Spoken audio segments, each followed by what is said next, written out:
নির্বাচনী প্রচারণায় ধারাবাহিকভাবে দেশের বিভিন্ন এলাকা সফর করছেন বিএনপি চেয়ারম্যান তারেক রহমান। এসব সফরে জনসভা, সমাবেশ, পথসভা করে ধানের শীষের পক্ষে ভোট চাইছেন তিনি। তুলে ধরেন আগামী দিনের পরিকল্পনা। এবং শুধু সম্মানের ব্যবস্থা নয়, ধারাবাহিক কর্মসূচির অংশ হিসেবে তারেক রহমান পরবর্তী সফরে যাবেন ময়মনসিংহে। তার এই সফর ঘিরে প্রস্তুতি সভা করেছে বিএনপি। প্রস্তুতিতে যেন কোনো ঘাটতি না থাকে সেজন্য নেতাকর্মীরা জনসভাস্থল পরিদর্শন করেছেন।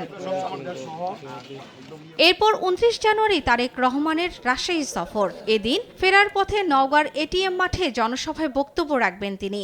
সংবাদ সম্মেলন করে এ সম্পর্কে জানিয়েছেন বিএনপি নেতারা।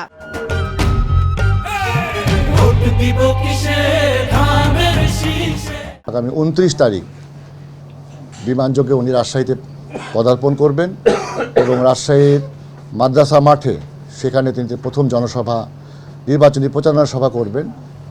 রাজশাহী, নাটোর, চাঁপাইনবাবগঞ্জ এবং মহানগর এই মোট 4টি ইউনিট, 4টি জেলার ইউনিটকে প্রায় 13 জন এমপি প্রার্থী ওখানে আছেন, তাদেরকে তিনি পরিচয় করিয়ে দিবেন, ধানের শীষ প্রতীক তুলে দিবেন। এদিন নিজ জেলা বগুড়ায় সফর করবেন তারেক রহমান। এসব সফর ঘিরে সর্বোচ্চ নিরাপত্তার উদ্যোগ নেওয়া হচ্ছে। আগামী 27 তারিখে ময়মনসিংহের সমাবেশকে সফল করবে এবং সারা বাংলাদেশের মধ্যে সবচাইতে বড় সমাবেশে পরিণত হবে। যে কোনো কর্মসূচিকে বাস্তবায়ন করার জন্য আমাদের সর্বোচ্চ ত্যাগ দিয়ে, সর্বোচ্চ শ্রম দিয়ে আমরা সেই সফলতা বয়ে আনবো ইনশাল্লাহ। জনসভা থেকে বিএনপির মনোনীত প্রার্থীদের পরিচয় করিয়ে দিচ্ছেন তারেক রহমান। শর্মিলা কেয়া, নিউজ ডেস্ক, দেশ টিভি।